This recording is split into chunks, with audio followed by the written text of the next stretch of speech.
All right, so as this live stream is buffering, maybe you could get out page 225 and maybe we'll eat the donuts on the break. Or at the end of class, you could take whatever's left over. Or, well, I don't know, we'll figure that out. So we'll get the donuts later. We'll get your tests later. Don't let me forget to do that. And then, oh my gosh, do I remember that piece of paper with the grades on it? I don't know. Oh, I did. I even have your grades here, so we can do grade checks after class if you want. So just let you know, and we can figure out what you need on this test or on the, I guess, what do we got? Makeup lab and the final. So Jacob, you pretty much need to do the makeup lab, and I think everybody else could get away without doing it. If you're curious, then we can figure that out. All right, so we've got a couple fun demos here. Maybe we'll get to them. All right, and then let's see here. Page 225. Let me get the right zoom camera here. Whoops. Let me get the right window here so I can see it.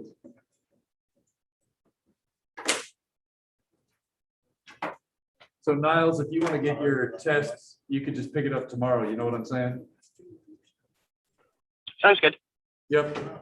Or I could talk to you later and tell it to you if you don't want to bother picking it up. But just need to know the numbers, or we can do that tonight if you need to at the end. Okay. Okay, sounds good. Yeah, right on. Okay. All right. So I want to try and get this right. What I want to do is I want to start with what are called plane EM waves. Now, I'm going to be clear. We're going to be doing this kind of, you can't learn everything you want to know about waves, especially E and M waves, in one night. But we're going to try and learn some basic terms. We're going to try and learn about the units, maybe some of the equations, and to give you some exposure and some feeling for it. Those of you that already had Physics 162 know that you learned a lot about waves in that class. Those of you who haven't had Physics 162 yet will learn a lot about waves next semester and can kind of hopefully flesh out all the pieces that I'm leaving out here. And to be fair, this is a very detailed subject, which could be easily the subject of an entire course. So if you're serious about this kind of stuff, you're probably going to take a whole course in this later.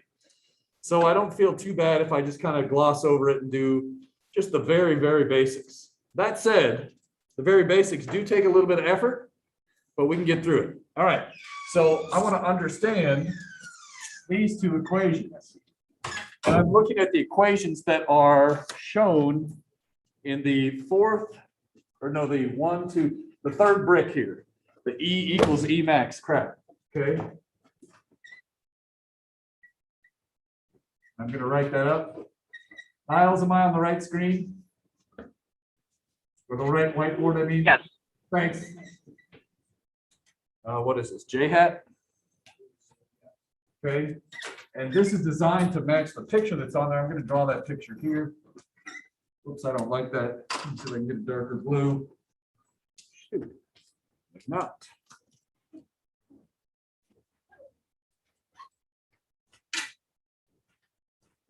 Huh. Well, I guess that's the blue we're using. My bad. Can you guys see that at all or not? Niles, can you see the light blue or not?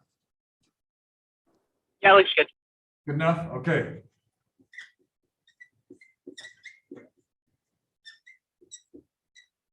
K hat, right? Yes, and so now I want to show you what this looks like here. We've got what? Y is up.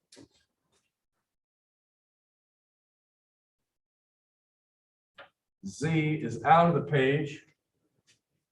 X is to the right. So it's always important to check our coordinate system. X goes to Y, goes to Z. So Z is out of the page. Sorry, I can't really draw this that well. I'm right near the edge of my screen. So let me try this one last time here. I think I got a little room. There we go. Okay, that shows up. All right, now in this case, waves are different than oscillations. Okay, waves vary in space and time. This is a tricky concept. So just to be clear, right, I just want to point out there's an X in each of these equations. That's the space part. Okay. There's also a T in each of these equations. That's the time part. So the idea, this sine wave helps us understand if you can tell me the location, the value of X, and the time, I can tell you the value of the electric field and the B field. Got it? So if I try to draw this, I can't draw every point in space at every point in time simultaneously. So what I do is I try to pick one point in time. What's the easiest time you can think of? Zero. Okay. So if I pick 0, right, look at this E field. The E field's in the J hat direction. So it's going to look like this. I know my sine wave isn't perfect, but the idea is if you tell me this value of X, that's the electric field. If you tell me this value of X, that's the electric field. And you can see for this particular time, and again, do you see this picture on page, whatever it was, 255 drawn, or 2 something drawn for you? 225 drawn for you? Okay. So those lines are supposed to represent the electric field. And if you think of the sine wave that they sketch out, that gives you an idea where this sine wave shows up in the equation. The height of the electric field vector is related to the value of that sine function. Good enough? Now, the B field is a little bit harder to draw because it's in the Z plane, right? So it's actually coming straight out of the board like this, and then straight into the board like this, and out, but I can't really draw that and let you see it. So I'm going to try and draw it in this plane here like this.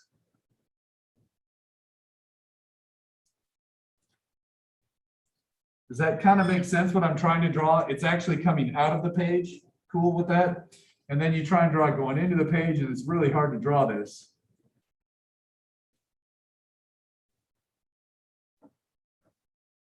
So hopefully the picture in your book is a little bit better. This is a case where it's really nice to do a simulation, but I think I did use a simulation in the other video lecture I pre-recorded for you, and so we can look at that later, but right now I think this is good enough and I'd like to move on. That's what these equations represent. Now think about this. What is causing this wave, right? Well, an EMM wave, does anybody know another name for an electromagnetic wave? EM means electromagnetic, if you hadn't figured that out. A light, right? What's a good light source you can think of? The sun, right? So now here's where things get tricky. Shoot, I forgot my jumbo beach ball. Light from the sun is actually going to be spreading out spherically, right? But here's the deal. If you get far enough away from the sun, look what happens to this section right here. The idea is these lines that I'm drawing are supposed to be like the crests of the wave. It's spreading out spherically, right? So here's a crest, here's a crest. Eventually it gets very planar, where you can see these crests of the wave happening just like this picture up here. So even though the sun does not produce planar waves, when this sunlight gets all the way to the planet Earth, it actually can be treated mathematically as a plane wave at the Earth's position, right? It's actually a spherical wave close to the sun, but by the time it gets all the way to Earth, it's moving basically like a plane wave. A plane wave travels in one direction, which brings me to my next point. Waves carry energy from point 1 to point 2. This is what waves do. So I want you to think of waves fundamentally as energy traveling. Sometimes we use the word propagating. Okay, you say energy propagates throughout space. Okay, any questions on that? Well, the next logical question is, when you have this wave, which way is energy propagating? Think of it like the sunlight. If this is the sun, which way is the energy traveling? In this picture, away from the sun, right? Toward, and in this case, to the right, agreed? So oftentimes what we'll do, we'll use this later, we'll come back to that picture, but I need the space right now.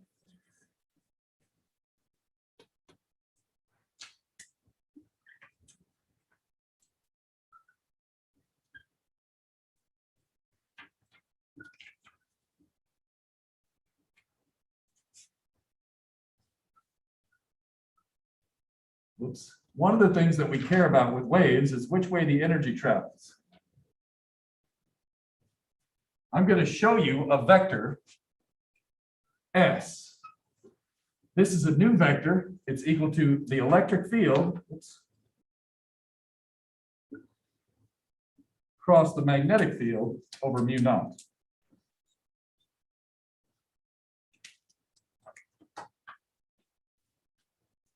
Okay. Now, I should be careful here. Let's maybe just take out this word direction. The propagation of wave energy, right? If I wanted the direction, I should get a unit vector. Agreed? So I'm being a little bit sloppy here. But the idea is, if you tell me the direction of the E field and the B field, I'll tell you which way the wave is traveling. So the way I like to remember it is, E goes to B, goes to direction the energy travels. I'm going to say that again.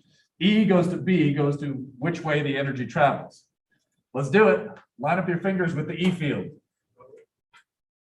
Curl them to the B field this way. But wait a minute, is this one different? No. No. So the idea is either one of these chunks of the wave, at any moment, E goes to B, goes to that way, or E goes to B, goes to, I can't even do it. E goes to B, goes to that way. Got it? Now, there's another way you could see this.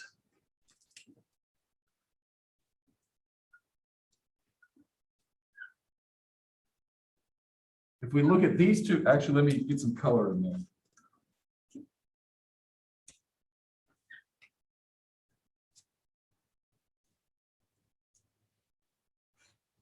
This also tells you the direction that the wave travels.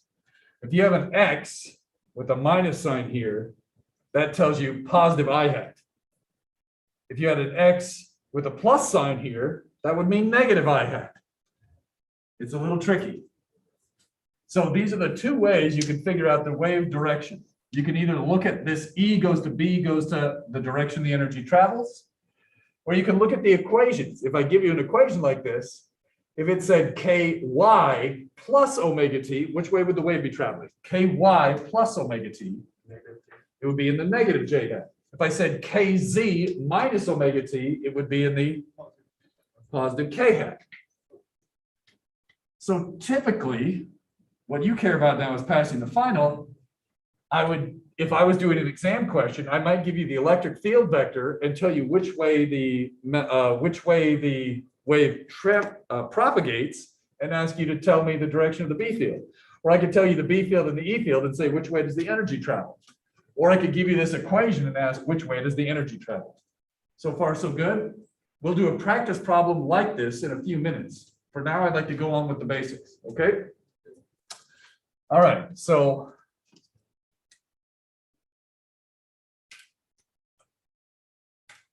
I'm just going to fill in this just in case. All right, so we've got two ways to figure out the wave propagation. E goes to B goes to the way it travels, or look at the wave equation itself and look at the variable and the sign used. Okay. And all that is written down on page 225, I think, okay? All right. Now, you can already see this happening. There's some important terms. Oh. What? Shoot. Hey, Niles, is this still going? Can you hear me, Niles? Yeah, sorry, I cut out. Oh, no, it's I got something that said I'm not on Zoom right now, but I guess I still am. Something popped up on the screen. Yeah, saying- I still see it. Okay. Yeah, I still see it. Okay, thanks. Hopefully the live stream's still going. You know, okay, well, hopefully it is. We'll find out. If not, oh well. I don't know what else I can do, but I think we're good here. All right, I can only do what I can do. Sorry about that. Okay. What's that? Oh, thanks. I really appreciate that. Thank you. Okay, so now, what are some common attributes of waves? Those of you that took Physics 162, what's anything you remember about waves? Anything? Like, for example, do you know what K or omega might be? You remember it all? And, okay, I heard an omega. What was it? Omega is angular frequency. How does it relate to the regular frequency? 2 pi f. So this is the frequency, right? What's another attribute of this wave? Wave number. K is wave number. Excellent. And what does wave number relate to? 2 pi lambda. 2 pi over lambda. Excellent. Lambda is wavelength. So this is the length of the wave, right? Because this is the x-axis. Do you agree this would be a wavelength? So instead of a period, right, a lot of times all semester long we've been talking about sine waves as a function of time. Remember when we were doing AC circuits, we had sine omega t plus phi or something, or minus phi. So there the waves were functions of time only. Now what we're doing is we're setting the time to 0. So to be clear,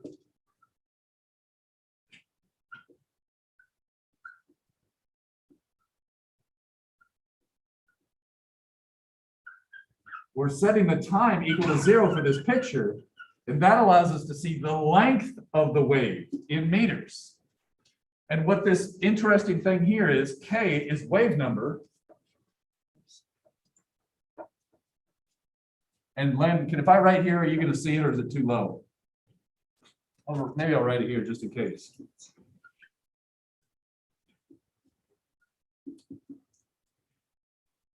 What are the units of a length? So what are the units of a wave length? Meters. Now, typically, photons that were in the visible range are in nanometers, but whatever, they're still meters. So what are the units of wave numbers? 1 over meters. Sometimes we write them as meters to the -1. Okay. And then what are the units of omega? Radians per second. So notice you got to be careful when you plug this crap in. We got to use radians for sine functions. You see what I'm saying? Everybody's favorite. What are the units of frequency? That one hurts, doesn't it? Which a hertz is a 1 over seconds. All right. All right. Now I'm kind of all over the place here. Are you following it all, or are you getting some of these? I'm trying to get the basic terms down. I forgot one of my favorite terms here. I said this, there's a name for this vector. It's a very special vector. I want to go back and name this one here. It points in the direction the energy flows. What would be a good name for it? Pointing vector. Yes, but the pointing is spelled after somebody's name. Not like point with your finger. It's a convenient way to remember this vector. It points in the direction the energy travels, but it's the pointing vector. Okay, if you watch Veritasium, you saw this last week on Veritasium. Okay, it's a pretty cool video talking about circuits, and it's like cool that it's related to what we're doing right now. All right, the pointing vector. All right, so that's just the name of these things. Okay, we've talked about the direction this is traveling. We've talked about the length of it. How fast does the energy travel in an electromagnetic wave? At the speed of light. Does anybody know the speed of light? What's a letter for the speed of light? Is that valid everywhere? No. Speed of light in vacuum C is 3.00 times 10 to the 8 meters per second. Okay, so there's another aspect. So we should be careful here. In Physics 162, you will learn how to handle the speed of light in other material. Now, it turns out, gosh, there's some crazy results. I want to say you can get the speed of light down to a few meters per second in certain materials, which, now think about what I just said. I vaguely recall, it's been a long time since I taught that course. I used to be right on top of it. But I think at certain weird materials, you can actually slow down the speed of light to like, you could run faster than it. Right? Now you would have to run on here and it would be in some very exotic materials. Yeah, anyways, you could do wild things with light and really dramatically slow it down. Now, the most common thing that you could think of is probably glass or water, and that cuts the speed by about 30%, 50%, something like that. So most of the time, the speed of light, even if we weren't in a vacuum, it's going to be pretty close to this. All right. For this class, we're only handling vacuums. You might say, what about air? Turns out the speed of light in air is nearly identical to the speed of light in a vacuum. So in case you're worried about that, air and a vacuum, the index of refraction for air is like 1.00079 or something like that. Basically, the speed of light in air is the same as the speed of light in a vacuum. Okay. Now, here's an important relationship you should know. The speed of light relates to frequency times the wavelength. If you do a little math with these 2 pi relationships over here, it's also equal to omega over k. If you check the units, that's how you can make sure you don't screw these up. It's important when you're using these equations that you don't flip them upside down, so just check the units every time. Okay? So here's another weird relationship. I know it's just like factoid city here.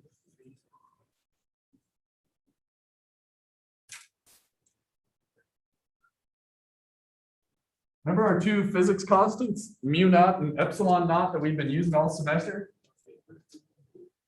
If you plug these 2 formulas into a wave equation, right? Ultimately, you could derive a fact that the speed of light has to be related to mu naught and epsilon naught. We don't really use that in this class. I'm just letting you know for fun. Kind of cool. All right. Let's see where we're at here. Now, another weird thing that relates these 2 results is the following. And this is written on here. By the way, at any time tonight, I know I'm throwing a lot of facts at you. You might occasionally check out the equation sheet on the back. Maybe do that right now. Kind of look down in this area right here. So I think most of these equations are going to be on your tests, but anything that's not there, I'm not offended if right as soon as you get your test, you just scribble down anything you want, right? So if you notice anything that's not on your equation sheet, maybe put a star next to it and say, okay, I might need to scribble this on my equation sheet for test day. You know what I'm saying, everybody? Because I think there's 1 or 2 that I didn't have room to fit in there. All right. I think this one's in there. You remember when we did velocity selectors? Right? The velocity selector in the mass spectrometer was something like E over B. You remember that? I'm trying to color code it. Let's color code it. So when we did mass spectrometer problems, we said the velocity was of the charges that make it through was E over B. Well, it turns out a similar relationship actually holds here. If we change V to the speed of light, we get E max over B max. Now, as a side note, has anyone ever used Emacs, E-M-A-C-S?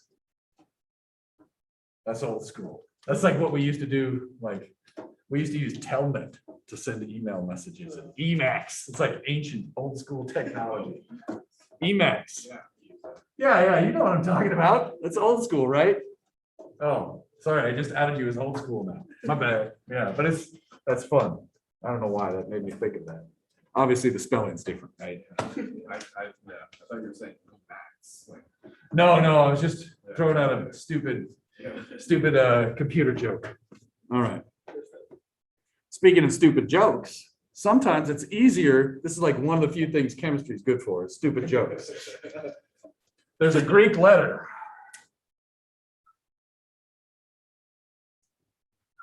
Nu. Now, nu kind of looks like a V. It turns out in chemistry, frequency is nu. So the old joke is, hey, what's new? C over lambda.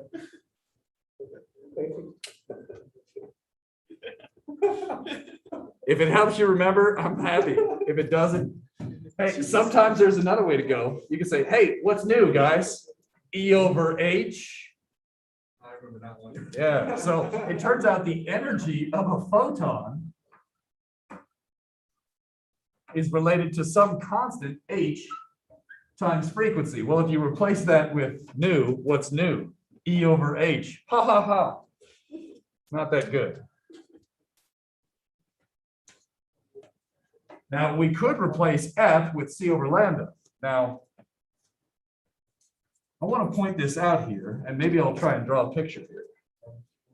We just made a significant change from everything else that was on the board when we wrote down this equation right here.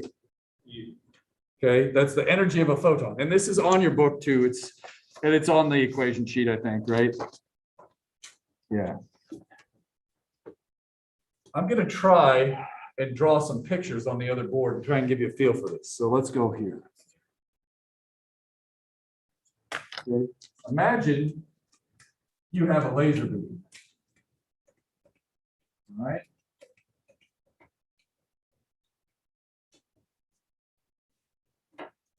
You can think of this laser beam. We're doing a side view here. Right? You could think of this as being a plane wave. Right? So when we're looking at a laser beam, you could view that, and I have a laser, we could set it up here and look at it.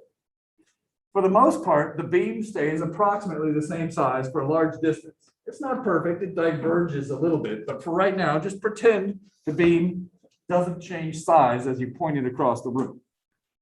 Not true, but approximately true. We can think of this as being a wave in here, right? We can think of this as being a wave, right? You could model it as a wave, right? We could also model it as a bunch of photons.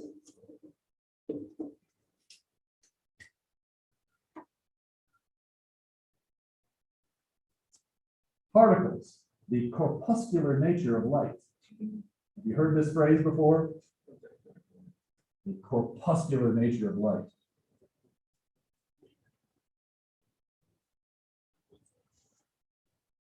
All right. Now, sometimes when they're drawing this, they'll draw little waves into it. So maybe you've heard of particle wave duality before, right? Yeah. This is kind of what I'm hinting at, and that's why I'm saying this is dramatically different.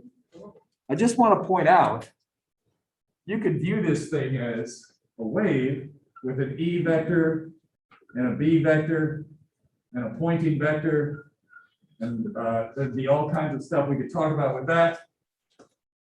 There'd be a wavelength, there'd be a frequency, things like this. There'd be a wave number, etc., an omega, and there'd be a speed, right? These would be properties of it as this laser beam if we're trying to model it as a wave. Okay? We can also model it as just a bunch of particles. And what I'm saying here is gamma is the symbol for photon or a light particle. So a light particle is called a photon. You can remember this, gamma ray, gamma knife is used in the medical field to cut out cancer, gamma rays. So gamma, this is the gamma symbol. alpha, beta, gamma. The next letter after beta in the Greek alphabet.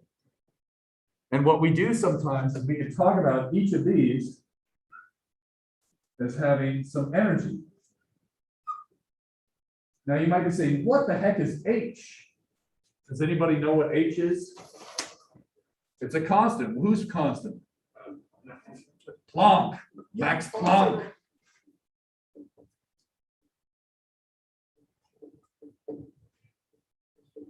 Anybody got a number? It's that one, isn't it? Oh, of course it is. Good job. Yep. I'm in a hurry tonight. Now, what are these units? Does anybody know? A joule times a second. This is a weird term. You probably have never heard it. Action. Have you ever heard of the principle of least action? There's the units of action, if I remember correctly. Since this is going on YouTube, I'm probably screwing it up, but whatever. Who cares? I believe if you look this up, this is a weird thing. Energy times time, I believe, is called action in old school ancient texts. But yeah, you can look that up later and see if I'm full of it or not. If I'm not, at least you read something and had to look something up. Okay, so H is just a famous constant. This is your first modern physics constant. When I say modern physics, I mean basically physics from about 1890 on, okay? So the late 1800s until today is considered modern physics. 1905 is like cutting edge physics, okay? Now, it turns out light has energy. Now, here's another thing that you might be surprised by. Light has momentum. It doesn't have mass, but it can carry energy, and it turns out the momentum of a photon, let's just get this, it should be what? H over lambda? Check your equation sheet and make sure I don't screw it up. It should be on your exam equation sheet. No, energy is hc over lambda. What's the momentum? Double check it. What is it? It's h over lambda or it's e over c. So this disturbs people, right? I'm going to do a little bit of side note. Okay, well, before I do that side note, let's talk about this. Think about this. If you're trying to do physics with E&M waves, you have to make a choice, right? Are we going to talk about it as a wave, or are we going to talk about these as particles? The experiment that is involved sometimes tells you which one you're going to be doing. For example, if we want to understand, maybe we want to use this laser beam to make some laser tweezers, right? So to hold some pieces of DNA, or maybe we want to use optical levitation. In the formulas for those, maybe we need to know the electric field strength. Ding, ding, ding, ding, ding. I'm going to model my laser beam as a wave if I want to understand the electric fields involved. What if I'm instead doing an experiment called the photoelectric effect? And I want to understand the corpuscular nature of light and how the frequency relates to the kinetic energy of electrons that are ejected. I need to treat light as a particle. But maybe you can think of it another way. What if I'm trying to find out the force on a solar sail that I'm using to send a spaceship far away? If I want to send a spaceship somewhere, which one of these two do you think might be useful? Why the bottom? Momentum talks about, right? If we want to get a spaceship to move, we usually talk about dp dt. Change in momentum relates to force. If you look, there's one more set of equations that talk about force. Where are they? Radiation pressure. I'll do that one. So oftentimes we'll talk about radiation pressure. Now I want to point out, we got a lot of letter P's here. Yep.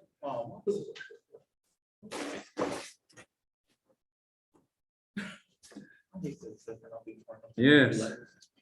So radiation pressure equals force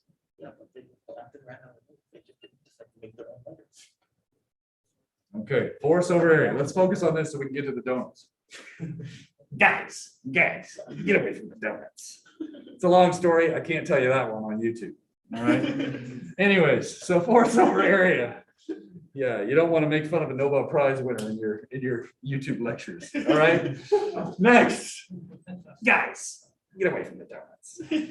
I don't want to say much more than that. All right. So, Okay, let's move on. All right, what was I talking about? I got distracted. Oh, now take a look here. At some point later on, we might want to discuss force over area. That's going to relate to these topics. Now, rather than going through the long derivation, we only have, what, 2 hours to get through this. It turns out, I want to point out, this actually ties them together. And what do I want to call it? It's the, I haven't talked about intensity yet. Shoot, I got to bring that up. There's one topic that ties these all together. I could squeeze that in up here. All right, so intensity. This is kind of the topic that these two share in common, right? So we've got wave models, we've got particle models, and you could talk about the intensity of the laser beam in either case, right? So the intensity, since we're in California, what's the kind of beer everybody drinks in California because they can't get enough hops? I was going to say IPA. Good. I didn't drink till I was about 30. Actually, I didn't drink till I started teaching at Hancock. For real. That tells you what teaching's like. Anyways, I remember this as IPAs, beers. Okay, intensity equals power over area. So I'm just going to write that down here. This is a unit a lot of you have not used before. This is pretty intense. What are the units of power? What? Okay. What are the units of area? Meters squared. So what are the units of intensity? Watts per meter squared. Got it? Now, the intensity, get this, average intensity is equal to the magnitude of the Poynting vector. And then I got to be careful here. I think it's divided by 2 or wait, oh. Okay, okay, I wrote it in a different way here. Let's just do it like this. It's E max squared over 2c mu naught. This is on your test equation sheet 2, which relates to the Poynting vector. It's also equal to c times b max squared over mu naught. Just making sure I got my c's and my mu naughts in the right spot. And I've got a 2. It's also equal to S average. And then I got to make sure, is there a C in there? I think there's a C. No, that's it.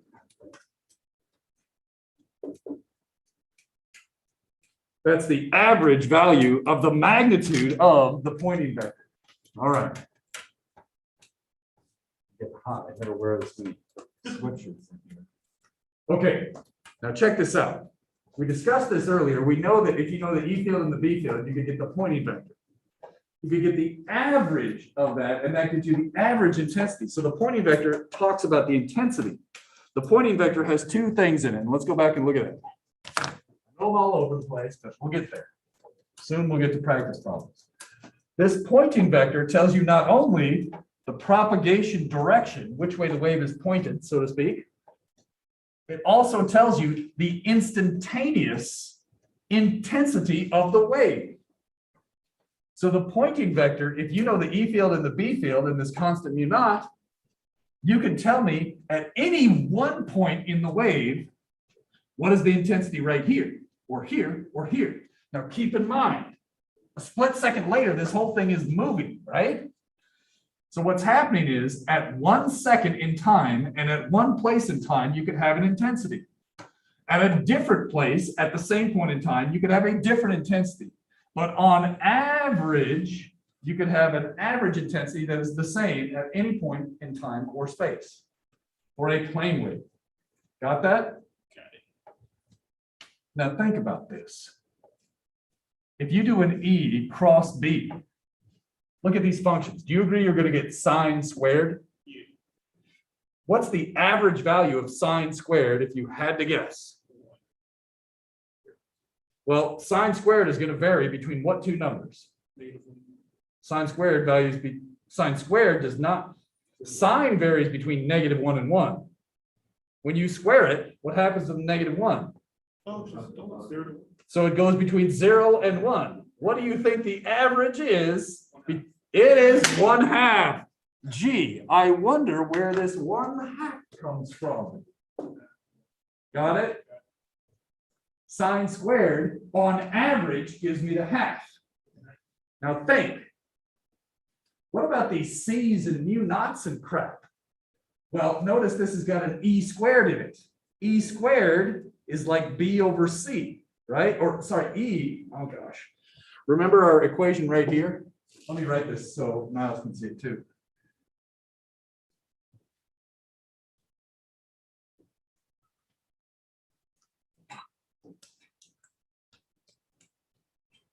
Niles, can you read that at all or not? Hopefully okay. Yeah. Okay, so right, the idea is basically when you plug in those sine functions in here and then average them, you get a 1/2. And then when you replace the B field with E over, E would be what, BC? Something like that, right? I'd have to, so B is E over C. Excuse me, B would equal E over C. So when I replace the B here, I get an E over C. That's where the C comes from. Similar over here. Good enough on that? Just, you can figure it out. I'm just kind of showing you. The idea is all of these are connected. The pointing vector talks about the intensity. At one instant, the pointing vector is this complicated sine squared, depends on X, depends on T. Generally speaking, when we talk about intensity, we mean average intensity. Cool? Now, I don't know if you've done much with intensity in your life. I like to think about intensity like spray paint and color. Okay, imagine I didn't bring my spray paint fresh out today. Oh, but we could do it with this, and I could just spray my face with it, but I'm not going to. I don't even know what this is. All right, whatever.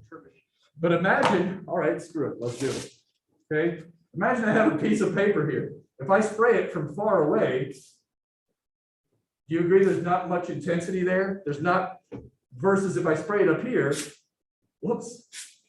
Right? If you spray something very close, you get a strong, now imagine this was paint, right? If I'm very close and have a lot of paint in a small area, the color would be intense. If I have a lot of paint in a small area, it would be very intense. Okay? Similarly with sunlight. If your eyeball was 1 meter from the sun, I bet that would be pretty intense. Now here's another way you could think about it. Instead of the sun, use a light bulb, right? If you put your eyeball right next to a light bulb, it's very intense because you've got a lot of power going into that small area. Another thing you can think about is a lens. If you take a laser beam and focus it with the lens, right? I'm sticking it right here because I don't care anymore. Last take on. Imagine you take this laser beam and you have a lens here, right? You shine a laser beam in here. It's going to come down. It does not go to a point. It goes to this weird little kind of cone here. And the diameter of this focal point is not 0. The diameter is approximately equal to its wavelength. Ideally, if the lens is well made. So you can actually focus light down depending on its wavelength. So blue has a very short wavelength. You could focus it very, very small spot. Red has a longer wavelength. You can't focus it that far. Radio has got a huge wavelength. We can't focus it down that much at all. So far, so good? All right. I forget where I was going with this. Oh, here it is. Look at this same beam. The idea is you take this beam and you focus it down. What's going to happen to the intensity when you focus this same beam down? You have a smaller area, the intensity goes up. If the intensity goes up, what happens to the electric field? It goes up. So what you can do is you can do experiments with laser beams, focus the laser beams, and get insanely large electric fields. Similarly, you can focus them down and get a whole bunch of photons in one tiny area. Okay, I'm just trying to give you a feel for how you could maybe think about these things. So far, so good? At some point, we got to do some math. Let me see where I got here. How are we doing on time? We're doing all right. Okay. Let's pause here. Let's zoom out to board 3. Maybe zoom in just a little. Yes, questions on any of this before we start doing problems? Oh, I forgot. There's an equation on your exam equation sheet that shows you the radiation pressure is related to 2 I average over C. Thank you.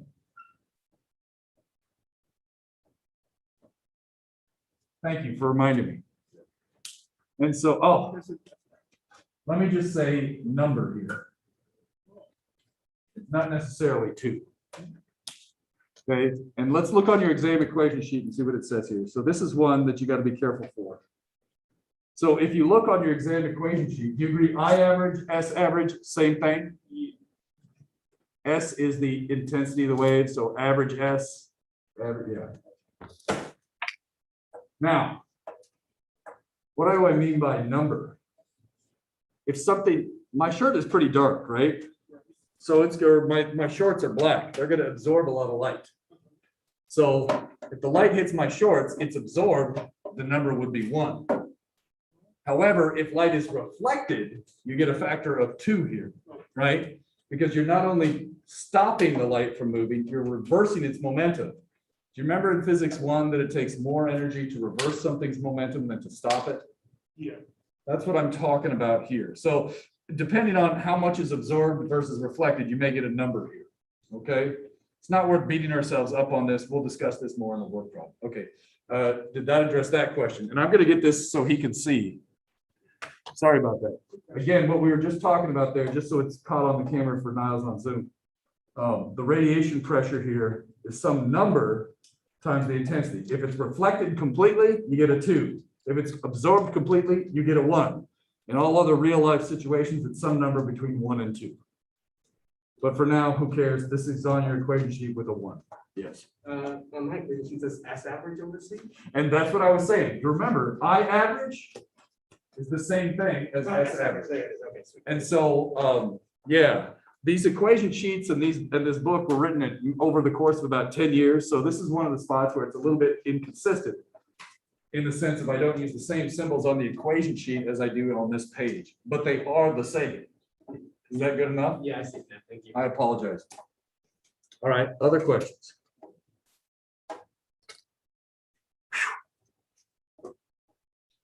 Maybe we'll look at a laser beam. I know if you're watching on Zoom real quick, this probably won't match up well.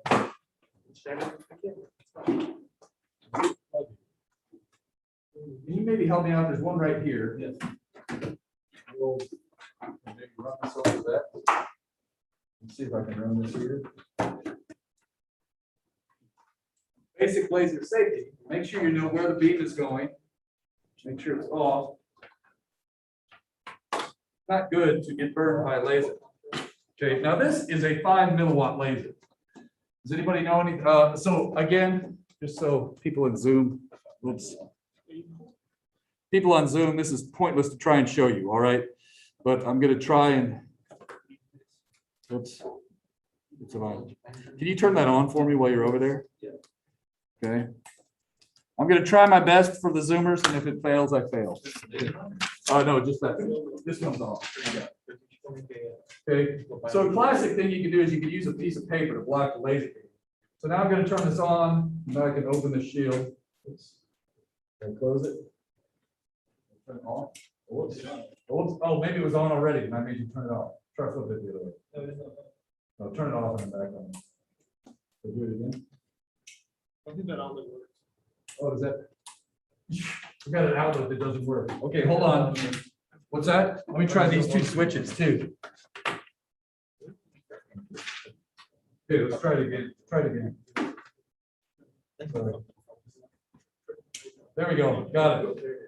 Can you see the spot? Yeah. I have no idea if you can see it on Zoom, but we're going to try it. And here's the thing that I was saying. You should always know where your beam is going, right? So one thing you can do is you can just walk this across. Now I've already looked across and I think we're good to go all the way.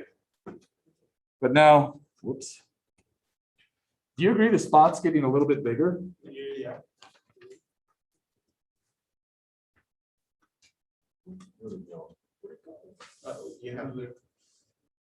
right? It's going down.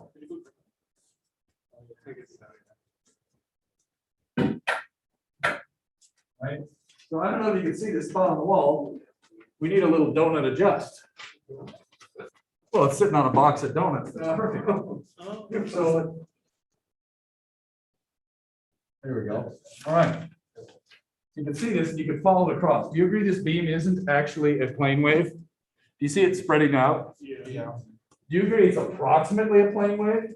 Because it's approximately staying the same size? So that's what I was trying to point out is all this math that we've been talking about. We can talk about this and we can get approximate understanding of a laser beam. Or we can get approximate understanding of the light from the sun at the location of our planet. These equations are not going to be exact over large distances. They're approximately right. Because all these beams actually spread out. All right, so that was one thing I wanted to point out. But you can think of this. I remember now why I'm doing this. We haven't talked about the number of particles in a laser beam. So I wanted to maybe do that and understand one last thing here. It turns out, if I wanted to understand that, the power, what in general is power for physics class? And let me zoom in here on the whiteboard. Power is a watt, sure. How does it relate to energy? Energy over time, joules per second.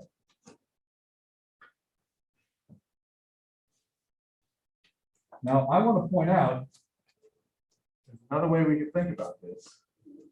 It's equal to the number of photons per second times the energy of a photon.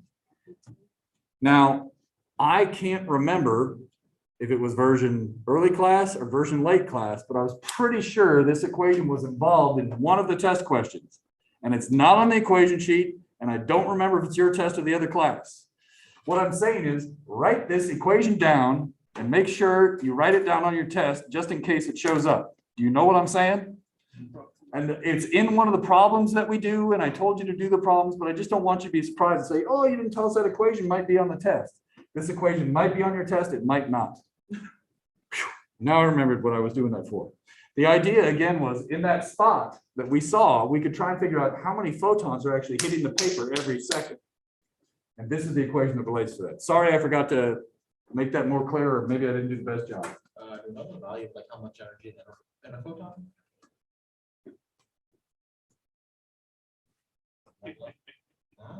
If you know the wave, then you know its wavelength and its speed, you can figure out its frequency.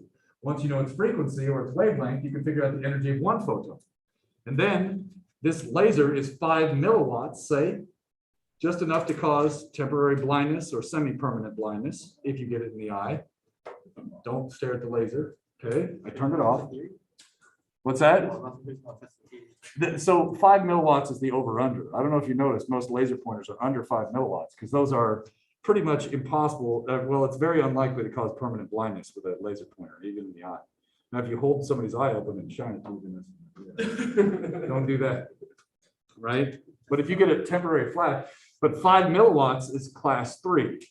That's where it starts to be dangerous. It can cause permanent blindness. And this one's right at that level. So we don't want to fool around. Okay.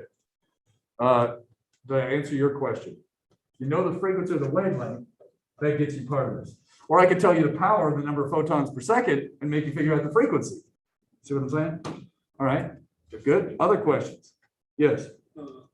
What's like the max grade lasers they want to use, like practical things? Well, you may want to use a laser for a laser cutter, right? Or you maybe want to cut through metal. You could use a CO2 laser that's maybe 10 or 80 watts or something, and that would be insane. One time, so now think about this. Intensity is power over area. Look at this equation. This will tell you. I'm telling you that a 5 milliwatt laser can blind you.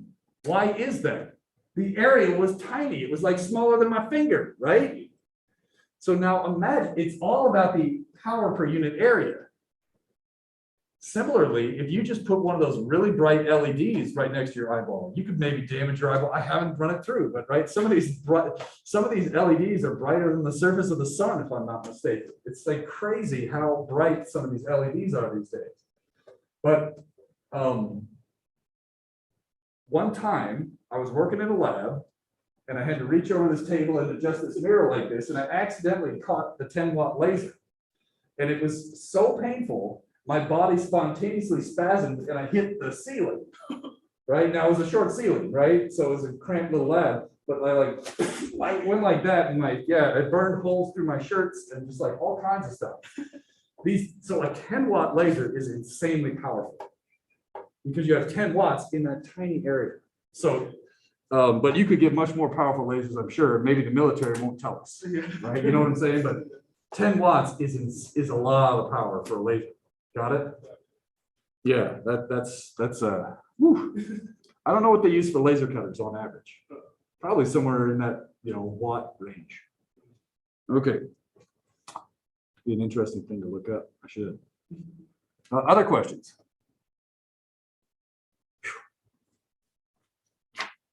Let's try a couple of questions, and we're going to take a break a little bit late. Go to page 226. Okay. And we're going to try and use all of this information, and hopefully you've got it written down or you know where it is. And what I encourage you to do is try to use the equation sheet, because we're trying to get ready to take a test, right? So use the equation sheet first, and if you don't see the equation, then go to page 225 as we're trying to practice, okay? At the top of page 226, I have shown you the electromagnetic spectrum there. To be honest, I should show you an animation right now, but I'm more interested in helping you prepare for the test. So I'm going to let you look at the electromagnetic spectrum online. Just do a Google search. It's really fun. Check it out. If you want, look at the videos online. You can do that as well. Now, if it helps, we're going from, I want you to think of, I'm at the top of page 226. Radio is low energy, long wavelength.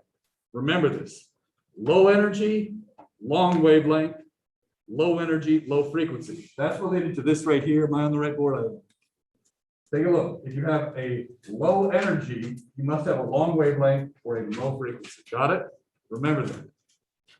Okay, so there's some key spectrum. All right, go ahead and start with 33.2. I'm going to erase the board. I don't generally ask you about that spectrum on the test. Just so you know, I'm not going to say, hey, what is blue? Just so you don't have to freak out like that, or I'm not going to make you identify a radio wave and tell you, by frequency or anything. You can Google that. Okay, I'm going to erase the board and catch up.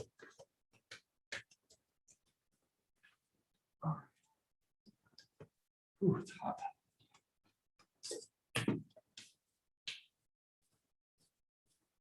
I'm just erasing, Niles. I'll get there. So if you're watching on YouTube, I'll be right there. Just erasing. 33.2, right? We'll do about 3-4 short ones, and then we'll take our break.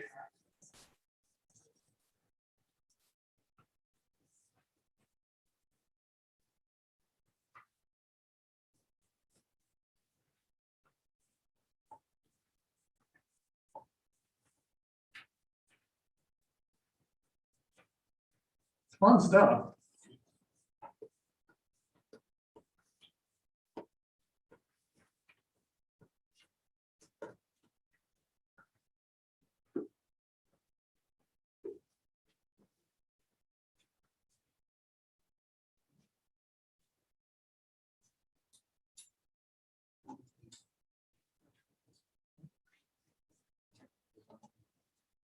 How many donuts do you think you're all going to eat? 1, 1.5, somewhere in there. Should I give one of these boxes to the class next door real quick? Just so we're not eating them all night, unless somebody's passionate about eating donuts. We could have, oh! I already bought the donuts. This would have been perfect. We should next year have a challenge test where during the final exam, each donut you eat is worth 5 points. Oh, dude, I'm eating like 20 Can you boxes. imagine? No, 1 point. Oh, Yeah, and it's like you have to choose, right? Can you eat your way to an A? Oh, yeah, I can. But Have you ever said, if you throw up, do you lose the points? Or is this, you can't get any more after that? oh, what if I don't tell you in advance? Like, there's some with sprinkles and some without, and you have to gamble, like the sprinkles are only worth a certain point. Oh, Jesus. Fine, I'm gonna go with these people up with a donut. Okay, you guys, what did I say? 33.2, I'll be right there.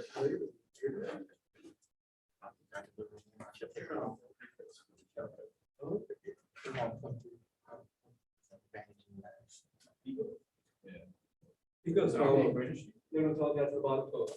Very bottom. Oh, shoot.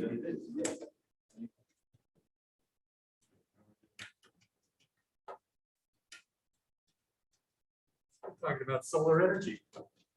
Like light energy. Anyway, now, I counted. I don't know if I have enough. We'll give it, I'll let you guys get your cut first, and then we'll just let the stragglers take over. Sorry about that. They don't want to pick on that. If they don't want our donuts, we don't need them. All right, let's not think too much here. Let's get this done. 33.2. You got an LC oscillator. You might be thinking, what does this class have to do with LC oscillators? Well, if we know LC, what else do we know? Yeah. Remember that one? Yeah. A lot of you didn't remember it on test day. I'm like, man, I thought I threw you a bone. Anyways, whatever. You know L, you know C. How does that help us get, what are we supposed to figure out? Energy. Energy. How does that help? You get frequency. How do you get frequency? Omega naught over 2 pi. How does that help us get the energy? Look at your equation sheet. Like constant times F equals E1. HF. He's dead. So he's looking at the dramatic. Got it? What if I wanted the wavelength?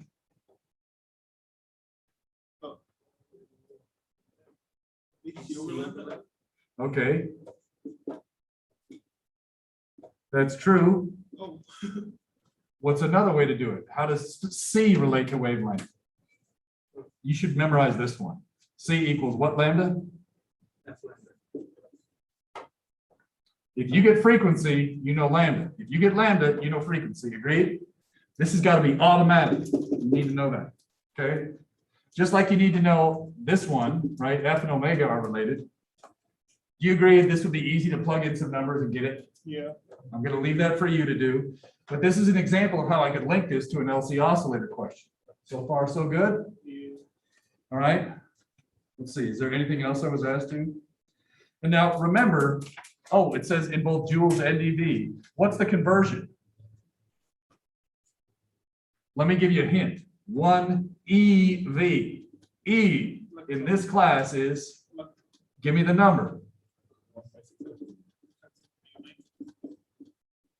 Joules. Is that going to fit on the screen in Zoom? It will.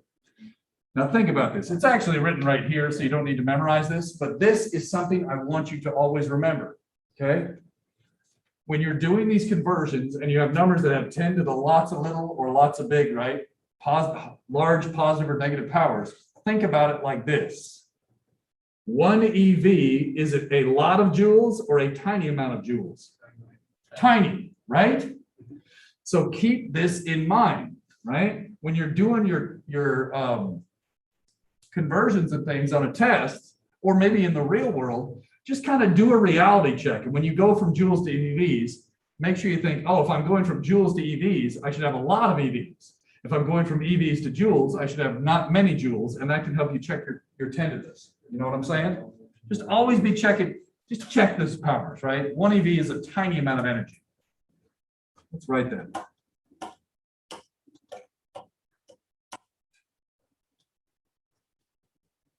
Just remember that all the time. And that way, as you're going back and forth, you can check to see if you accidentally put a plus instead of a minus there.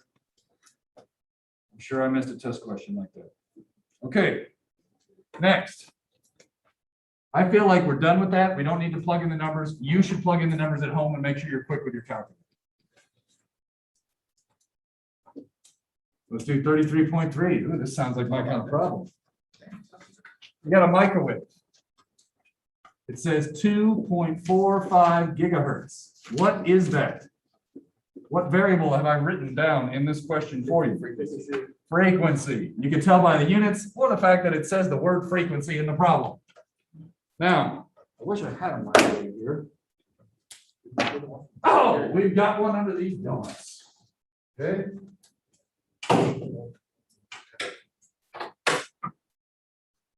The old donut brigade.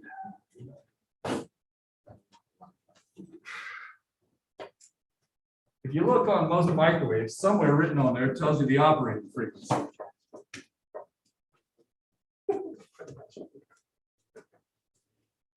This is important. We needed this to understand this, right? Great. Okay, so we've got a microwave. It's at 2.45 gigahertz. I want the wavelength. How do I get it? Give me the number this time. What's C? 3.00 times 10 to the 8. Frequency is, what's giga? Give me this. I need dimensions here. What? Did I flip it? C equals F lambda? I'm paranoid. Oh, wait, C. So lambda is C over F, right? Yeah. Okay.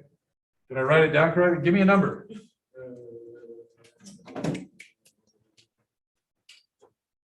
Approximately like 1.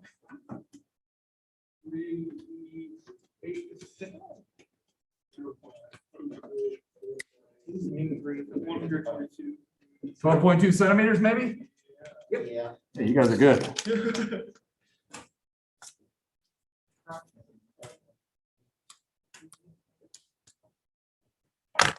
Hopefully my stuff is in here. It didn't fall off. Come on, be here. Oh no, oh, there it is. How big is 12.2 centimeters? Right that big, got it? Now I got some piece of foil here. Some nice adhesive there. Now you may not know this, but it turns out an antenna is most effective if it's at lambda over 2 or lambda over 4 oftentimes. It's very complicated. There's a lot more to it than what I just said. Just getting some nice oils from my forehead onto here to make a nice contact. So it turns out if I put this right in the center, this is not critical to have it be the right size, but it's just kind of fun to have it be the right size.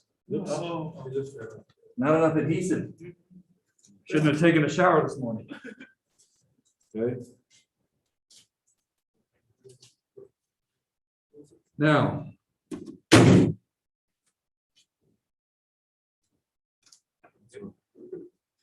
I got to read the instructions. Plug it. Oh, plug it in. That's what's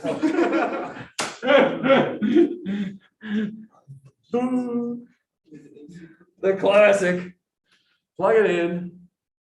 Hit the medium, high, or defrost button. We're going all the way, right? yeah. Okay. Got a phone, you could turn a light on for me so I can see my way around the desk. You know what I'm saying? Just give me some kind of light. There we go. All right. Come on, trip. Where's the start button? All right, here we go. You can, yeah, what's it? Okay, go ahead, turn them off now. So this is a fun. So all we're doing. So it's very effective at receiving the microwaves because this is related to the wavelength. It's kind of cool, right? Student donated this microwave. It's not mine. Don't do this at home. You've probably seen the grape one at home. That's pretty cool, right? Yeah. All right, now I need some light. All right. Ready? Can't see. I can see. Got it. I'm on it. 1, 2, 3. Okay. So the idea here is, another way to do this at home is to get a giant sheet of butter and freeze it into a nice rectangle, shove it in your microwave and nuke it. And you should see spots about every 6 centimeters, right? Because remember, the wavelength has a crest and a trough, but the energy is E squared. So every time the peak is there, right, every half a wavelength, so you'll see a lattice of spots in a slab of butter. And people love it when they have a big slab of butter in their microwave with a bunch of melted holes in it. Anyways, it's kind of fun to look at. I'll just pass this around. Throw it to Nick because it might be molten metal. All right. Here's an old CD. Notice this is kind of cool. we microwave this, but what was this one? Ha! This was a Judas Priest song. Okay. Great. Electric eye. All right. That's all for that. That was just for fun. You've probably seen the grapes. You can check that one out. The grapes is pretty cool. The grapes in a microwave. If you haven't, just type in grapes in a microwave after class and check it out. Okay. So, in case you didn't hear me say this, in case that didn't show up on Zoom, let's get back to the whiteboard here. All right. This is what I was saying.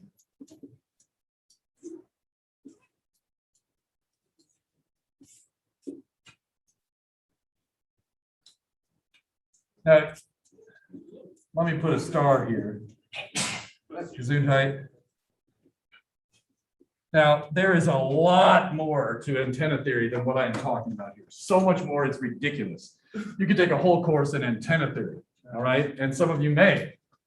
And this probably has huge implications on cell phones and things like that. So when I say effective antennas, maybe I'll say most effective antennas have size lambda over 2 or lambda over 4. So that's why I brought up this lambda calculation. It's very useful.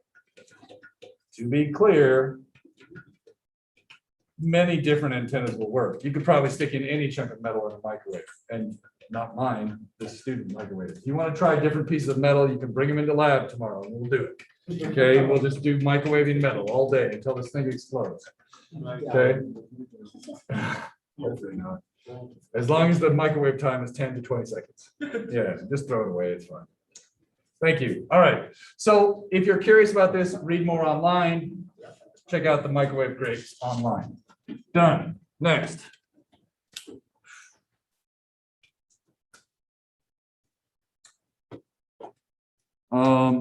Let's look at 33.5 really quick. Okay. Are you noticing a pattern here with these problems? A lot of them aren't that big. There's one or two that are kind of big, and we'll get to those at the end. It says intensity is what? 555 per. Okay. Remind me, see if you could do this without looking at the equation sheet. This is just memory practice right now. What was intensity? Okay, power over area. What else was it? S. Oh, you said average. It is average. So this is one of those cases where we oftentimes don't say the word average, but mean it. Think about this. Does this have an omega t and a kx in it? No. So clearly it can't be intensity as a function of time, right? So this is probably, the way it's written indicates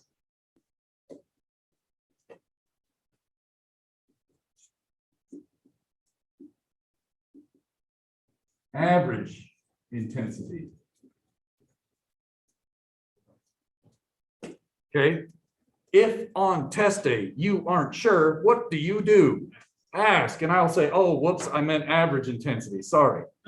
Okay. On anything, all right? If you're not sure on the test day, this is your final exam, just ask. Don't be shy. Ask me and say, did you mean this or did you mean this? And I'll be like, I meant this. Okay. I'm not trying to mess with you anymore. I'm just trying to see if you have the basics down. Okay. Now, what's our question here? Determine the amplitude of electric field oscillations. How am I going to get to that? I think somebody said this. What else was this equal to?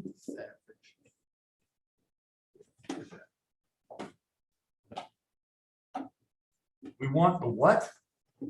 Electric field amplitude? What the heck is that? Emax. How do they relate? Now you can look at your equation sheet. Okay, help me out there. Was Emax squared over 2c mu naught, I think? Yeah. Can we get it? Yeah. Is it, okay, solve for it algebraically first. Put them in SI. First do it algebraically, and then we'll talk about the units. We're gonna get there for sure. What is it?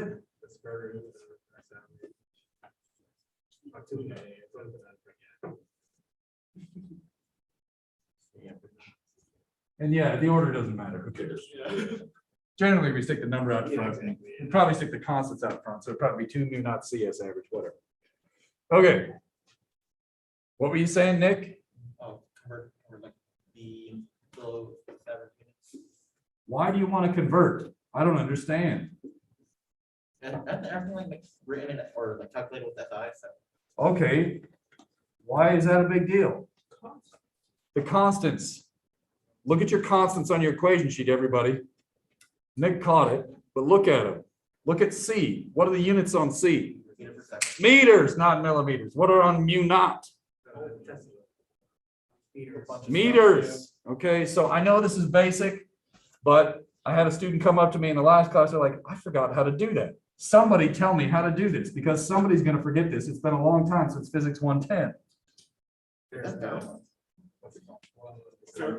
It's 1 meter on the bottom. Okay, One on top. you said a meter on the bottom? Wait, I want to get rid of the millimeters, right? So he said put a meter on the bottom and a millimeter on the top, right? Meter square. Oh, we'll get there. You're ahead of me. Okay, so you remember. Let me highlight the squared in color for everyone but Jesse. Right? The idea is we're going to square these conversions. And that's what people sometimes forget because it's been a long time. You know what I'm saying? Yeah. Well, 1 millimeter is how many meters? 10 to negative. Now you could also say, wait, dude, I wanted to say 1 meter is 1,000 millimeters. Either way works. Do you agree? Yeah. I don't like this way because that's not written on the test equation sheet. I know that 1 millimeter, the milli is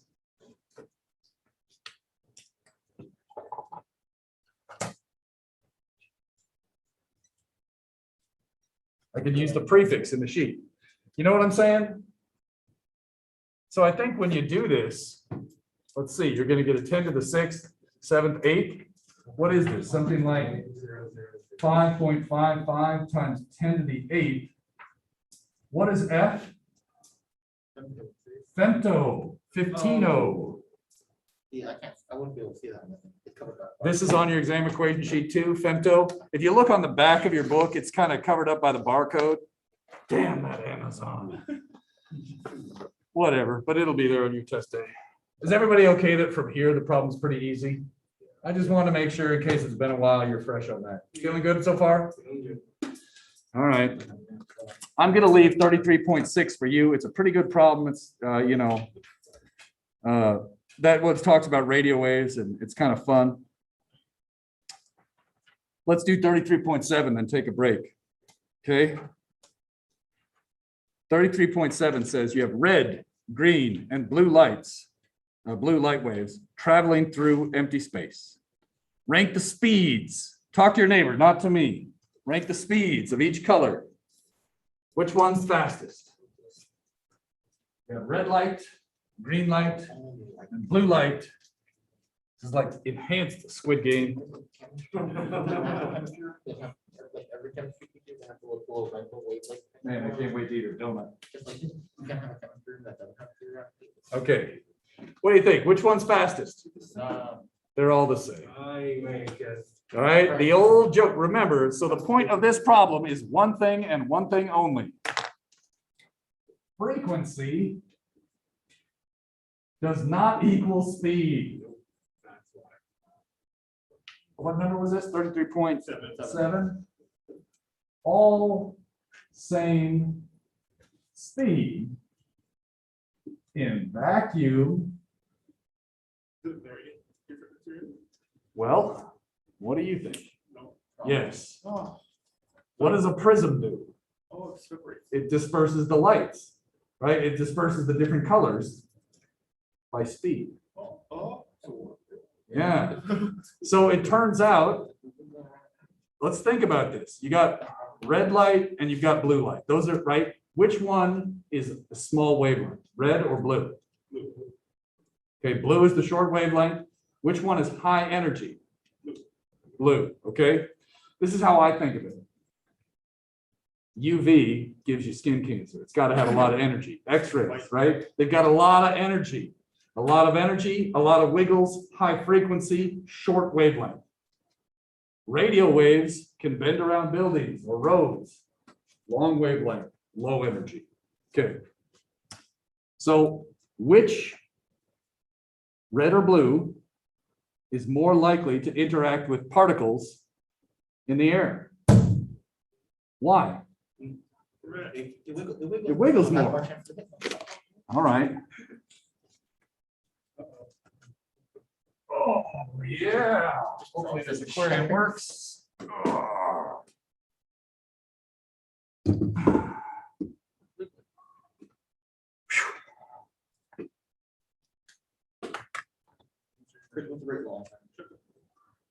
Whoops. I better get this centered here. Give me a sec, give me a sec.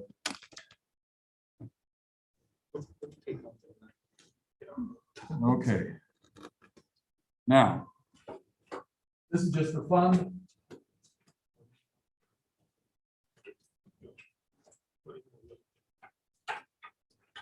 Always fun trying to get the water out of this.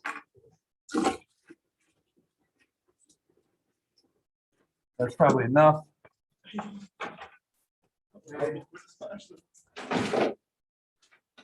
When's the last time you saw one of these? Have you guys ever seen one of these? No. What is no? Slide projector. Oh, yeah. Yeah. Oh, this is fun. Nothing on my sleeve here. Oh yeah, look at that. Spotlight on you. All right. Now, I need something to set this on. I think I've got something right here. Too tall, a little too tall. Whatever, we'll figure this out. I'll hold it. Now, I'm going to do a little simulated atmosphere here.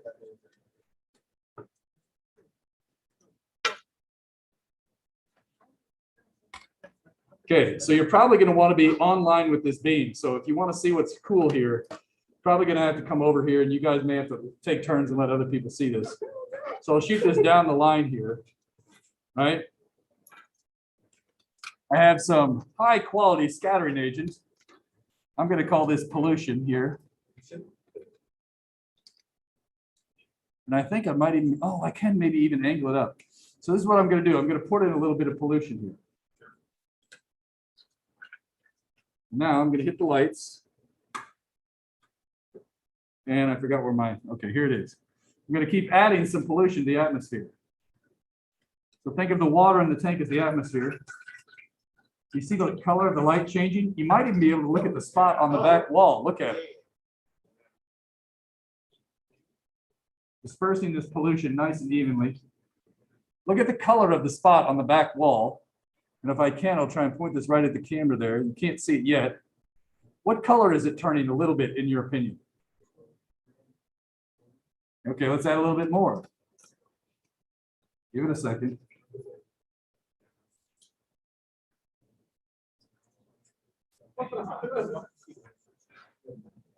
It's getting pretty faint. What color is it? Look at the light bulb direct. Can you see the color? Like, you got to stare right at the beam. Yeah. Do you see it turning like an orangish red? Yeah. Why? And on Zoom, maybe you could start to see it. Do you see how it's kind of turning orangish red there on Zoom? Whoa, that looks, I'm totally messing with the camera on Zoom. This is sweet. Okay. That refraction. What's true about red light and its wavelength? Longer. Long wavelength. What's true about its probability of scattering off these imperfections and pollution? It's less likely. So the red light can get through. Which direction is the blue light going? All over. Walk to the side of the tank. Look at the side of the tank. What color does it look from the side? You see it? Let's try and do it this way. This is a heavy tank.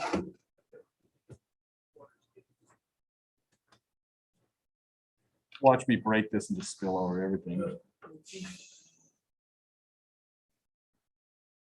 Does it look kind of bluish? Yeah. Now you kind of have to be a little bit creative, but so the idea here is, why is the sky blue? Right? The red light is able to pass straight through, whereas blue light gets scattered all over the place. Let's look at this on the board. Sorry, light's coming on. Forgot to tell you here. Give me a quick second here. Okay. The idea is, here's the Earth. Here's the atmosphere.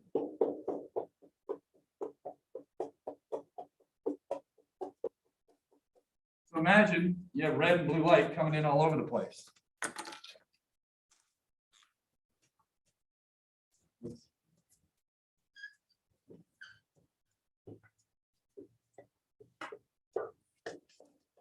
Red and blue light coming in all over the place, right? The red light is most likely just going to go straight on through, like we just saw. Agreed?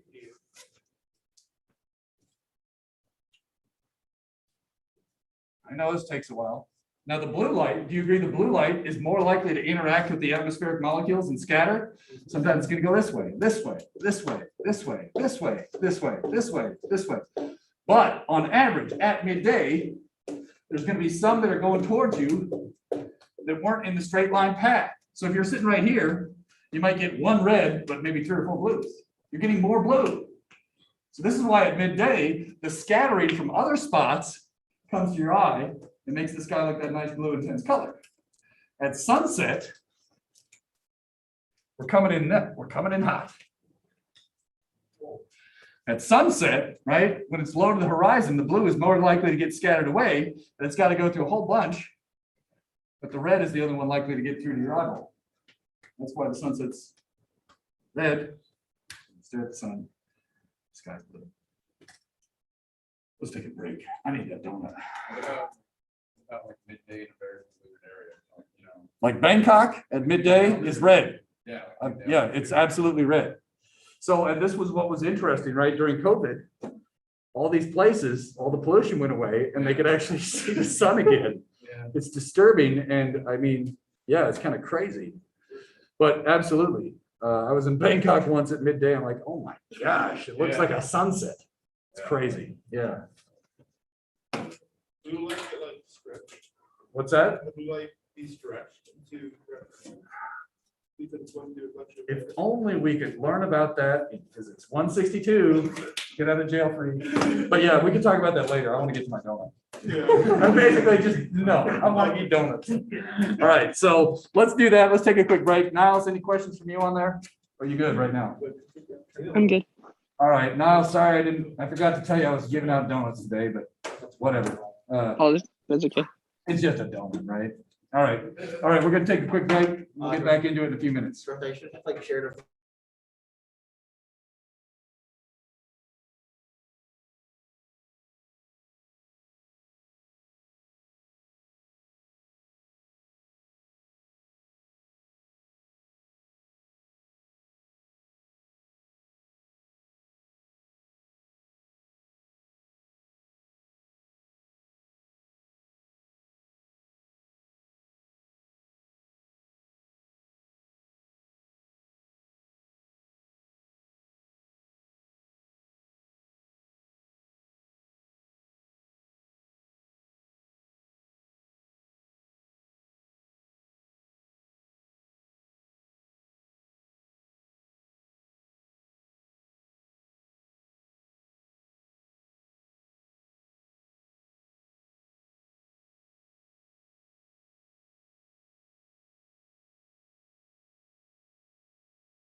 Lucky. Lucky. I'd rather take my finals this week or next week. I got 3 in one day. Oh my God. Yeah. What? I love it. That sucks. Yeah, whatever. It's just tests. That's a 3-1 day. I need to reschedule one with the phone. Class is directed. He hasn't been on. Oh, no, no. That's weird. You should have the classes. Second for final. It's because of LED.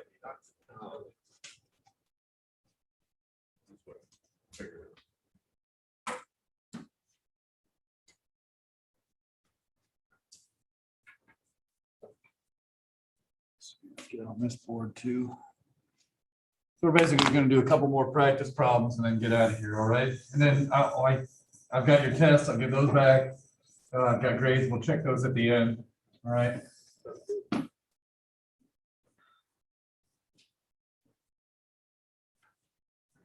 Before I forget, what's on your final? Everything. Is there a page in your workbook that maybe would help you study? Gosh, if only we knew about page, is that what it is? About page 231. It's not the best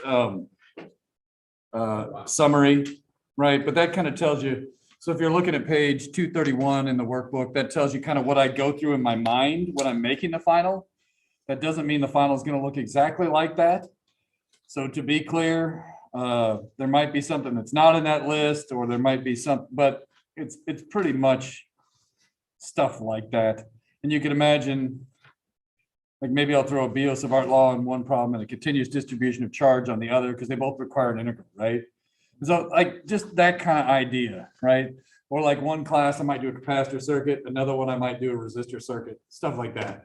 So if you want to look at that for a brief minute while I get this water out of here, I forgot about that. It's always a fun one trying to pour this aquarium out. Let's see how it goes.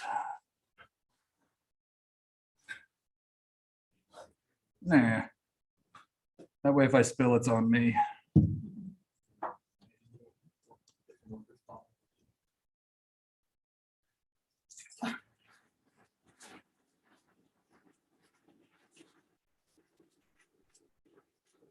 That's pretty good. Oh. So it's fun as it oscillates. And you try to walk in. Oh. Wrong way. Oh. This. Sorry about that. You guys like that blue sky demo or not? Yeah. It's better than standard boring crap.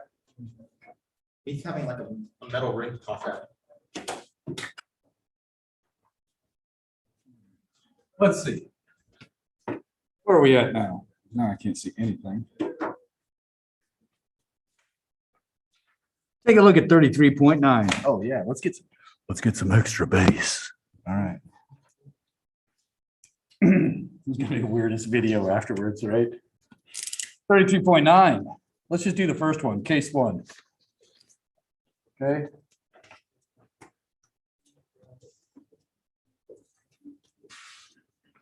Let's see what you remember.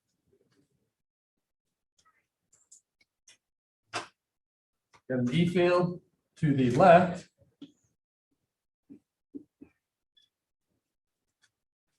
Got a B field up.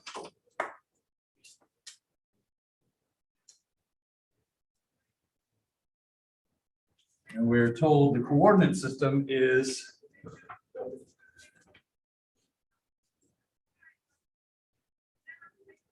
I hat and J hat. First off, there's two pieces to this problem. Which way is K hat? I goes to J goes to out of the page. Agreed? So that's step one, is identify the correct direction in the coordinate system.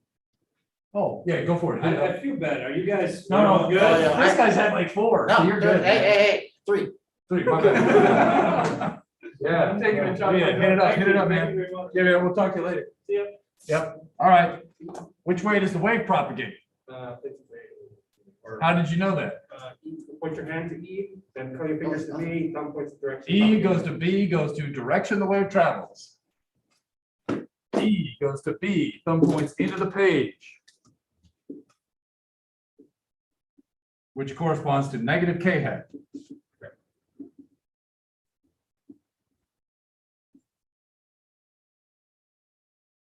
Everybody good with that one? Yep.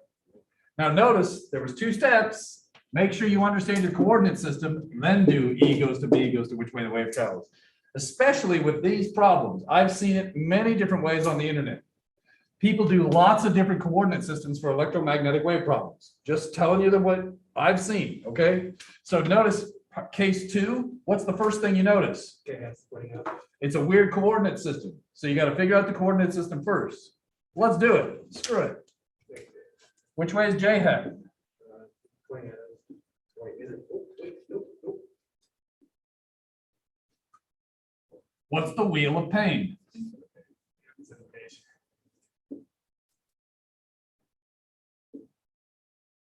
So in this one, K goes to I, goes to J hat. Do you agree? And that's what I'm saying. Always check your coordinate system. That way is J hat. Is everybody okay with that? Yeah. Now, what were the directions of these stupid things? E is negative J hat. Which way is B? A negative I hat?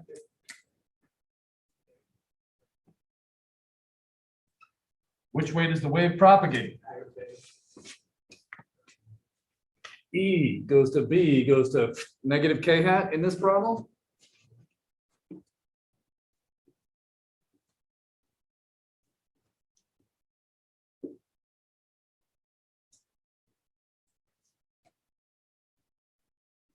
Everybody okay with that? Just right hand rule practice, okay? 33.10. I'm gonna erase this so we have the whole board, okay? We're doing 33.10 next. I'm catching up in a minute. 33.10.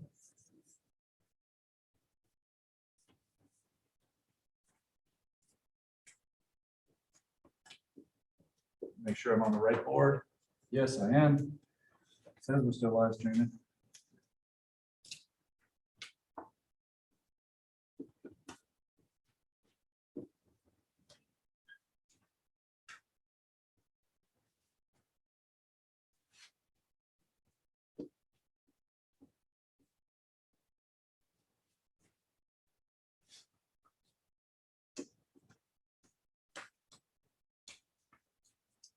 That's a lot of 4s.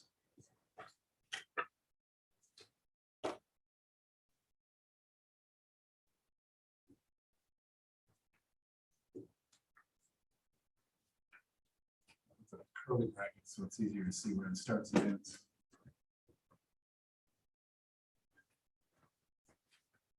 J hat. Oh my gosh, that's a lot of crap in there. All right.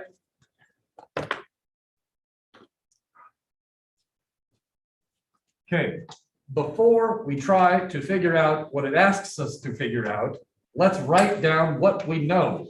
What do we know in this problem? We have 2 numbers. What are those numbers? Yes. Omega is 444. That's 10 to the 14th radians per second. Got it. And what was the other one? E max. Okay, that is our, basically, this is a fancy way of giving you these. Check your exam equation sheet right now. Is this equation on your exam equation sheet? No. So if you want to, you need to figure out how you're going to write this down on your exam equation sheet so you can remember. You know what I'm saying? So I recommend making a little note card or something, have it out right in front of your face right before the test. As soon as I give you your test, put the note card away and scribble it on your test. However, you need to know this. You know what I'm saying? All right. So, all right. So this is one of the ones that's sometimes on a test. And to be honest, I don't know what's on your test. I'm starting to lose track. I've written so many tests these days. All right, whatever. Now, what are we trying to figure out? Lambda. How do we do it? Lambda's over that. Okay, lambda. I'm gonna write it the other way just because I sometimes screw it up. So I'm gonna write C equals F lambda because I am good at remembering it that way. And then when you said lambda equals C over F, so now I understand. Okay, good. So I'm gonna write it the other way because this is on my equation sheet like this. And so what he's saying is F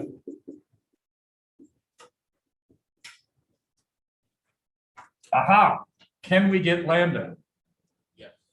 Can I get K? Yes. How do you get K? Need 2 pi over lambda? Sweet. Do you agree this part's done? Yeah. Do me a favor. Let's actually get a number for K real quick. So let's actually get the number for K. And so to do that, punch in the numbers here. Maybe let's do it this way. What is lambda is this? Let's do it algebraically so we only have to do it once. Lambda is C over, which is omega, and then the 2 pi goes to the top. Yeah. Right? So now I can put that in here, right? K is 2 pi over lambda, which is C times 2 pi over omega. Oh yeah, that's right. C was equal to omega over K. I could have done it that way as well. Remember that? Whatever. Give me a number for K. Punch it in. I'll get my calculator too, maybe. 1.48 what? What are the units? Remember wave length. Length has units of, so K has units of meters to the -1 or 1 over meters, however you want to write it. Okay. What is the name of this symbol K? Wave number. Isn't that a weird thing? Whatever. Sometimes, maybe some of you know what a Fourier transform is. Have you ever heard about going into K space? If you go to K space, that means basically doing a Fourier transform and getting out of X space. All right, whatever. So these wave numbers relate to the Fourier transform, and so that's good enough. Let's leave it there. All right. I feel like we've really beat that one to death. Do you agree? Wait a minute, look at this. Do you agree we basically know all the numbers inside of this now? We know K. Agreed? Yep. So if you tell me a location on the Z-axis, if you give me a value for Z, and if you tell me what time it is, I can tell you the electric field. We know the electric field at any point on the Z-axis now, at any time. Okay, it's complicated because it's always changing. At every point in space, it's constantly changing in time, but so what? We know it. Enough. Moving on. What's next? Oh, there we are. What direction does the wave propagate? What's that? Nope.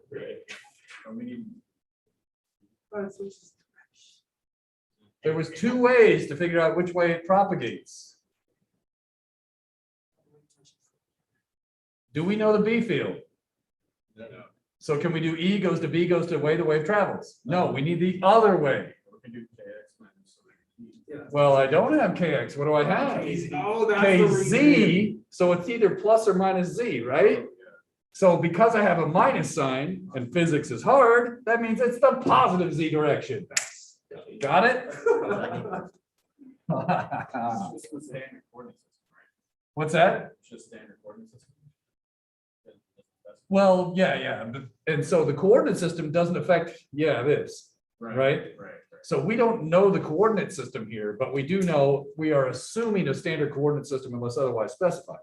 So in order for this equation to be useful to another human being, you would have to specify the coordinate system. Absolutely good comment. Excellent. Everybody agree with that? All right. So what is it? KZ minus omega t implies positive k hat direction. Got it? Sneaky. I promise you will learn more about that in physics 162. You remember that from 162 now? Wave equations have the form kx minus omega t, or x minus vt was a wave in the x direction. X plus vt was a wave in the minus x direction. You took one, it was in there. It should have been. All right. Okay. It's been a long time. Okay. Part C. Parallel to which axis does the magnetic field oscillate? Yeah. So part C.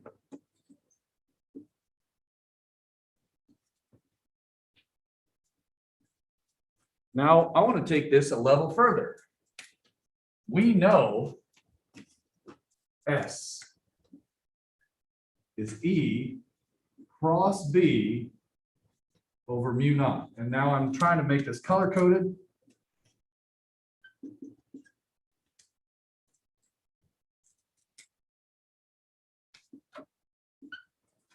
E cross B over mu naught. Do you agree that this final answer is, well, what direction is the S vector? K hat. That's the direction it propagates, right? And that was what? Positive K hat. I know that E is in the what hat? J hat. So what direction do you think B is? Negative I. Nice. Now, obviously, it's going to flip back and forth because the sine function occasionally is going to be negative, right? What is the equation for the B field?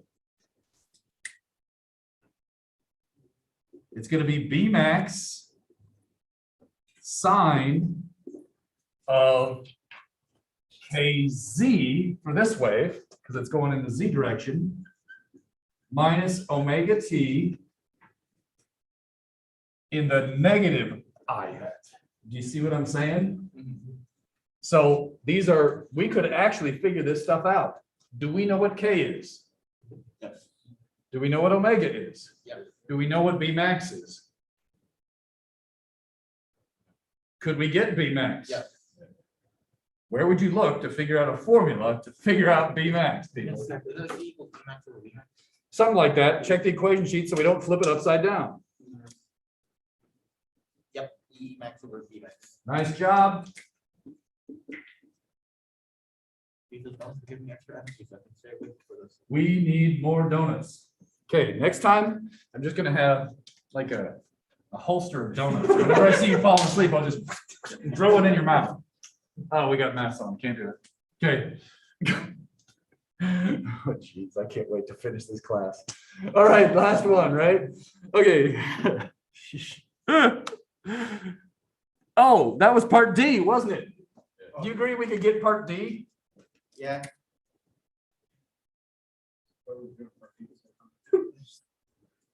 Was this just a toxic question you're asking us?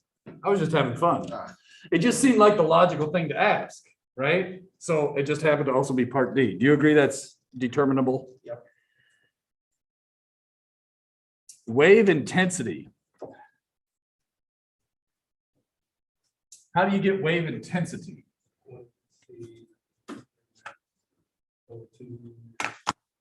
Okay, hold on. Intensity. What part is intensity? Part E? Okay. What are you telling me now? E squared max.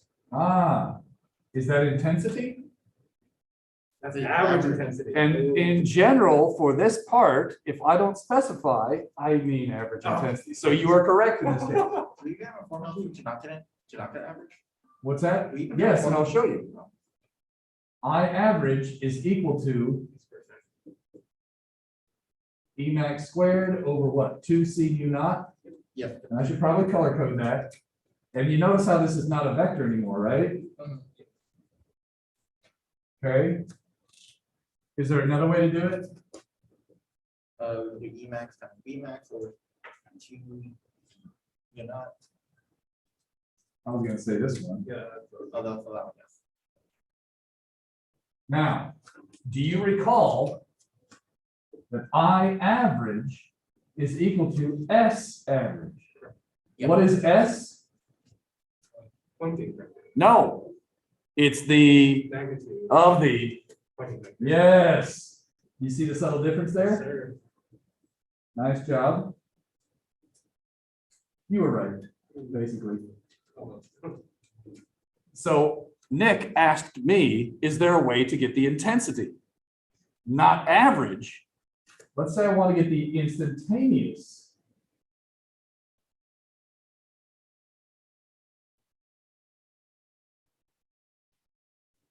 Nick, what do you think I would do? I want to, okay, how did we get the average intensity? Take magnitude of the pointing vector. Of the average pointing vector. So if I want to get the instantaneous, instead of taking the magnitude of the average pointing vector, I would take the magnitude of the pointing vector.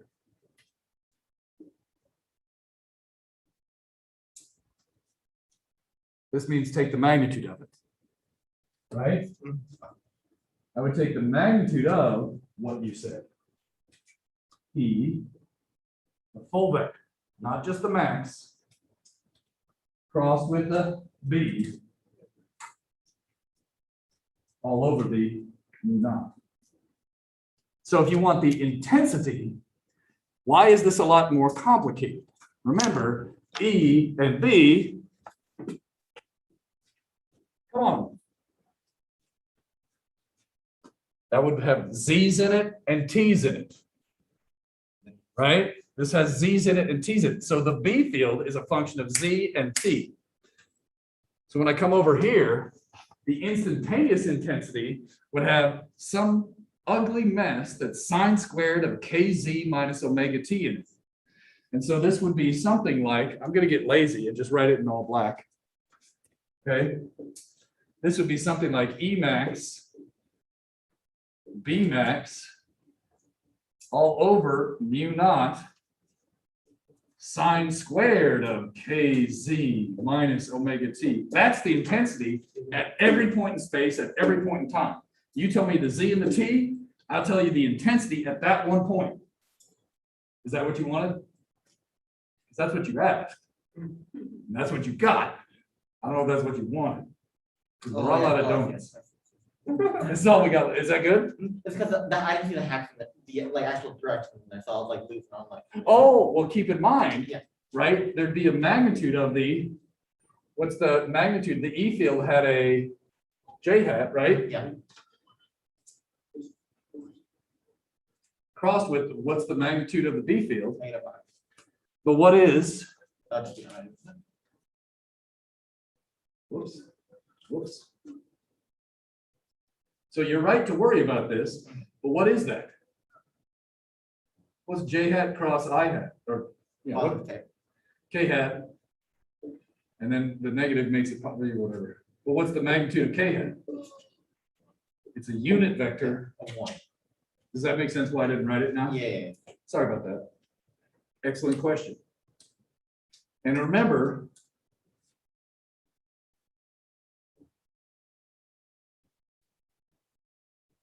on average, sine squared of some crap equals what? 1/2, 0.5. So that's where the 2 comes from up here. Good enough on that? So now that we've covered it twice, maybe it'll stick. Yes. If you valid, take that, so that my average will be squared max over 2C. And then just change max. Say again. Like if you just take that E squared max, or E max squared, and replace it with E of T squared, then that's valid at all. Yeah, that would get you this, right? Okay, yeah. So I think what he's saying is if you replace E max with E, Yeah. that's the same thing as taking you down here to intensity, Okay. instantaneous intensity. Yeah, that's what I think. Yeah, you're absolutely right. And right, the other way to do it is,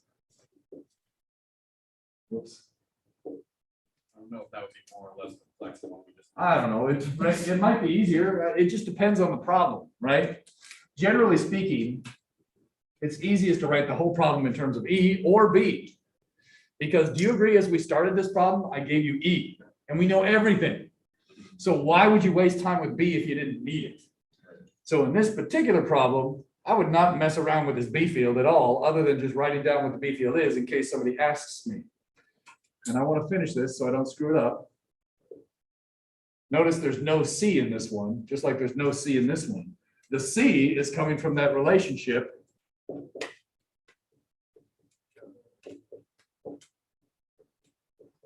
That's why there's a C in these two formulas, but not in that one. Good? All right. Oh, it's time. Oh, man, I really wanted to show you a couple others here. Well, I think I already recorded them on the video, but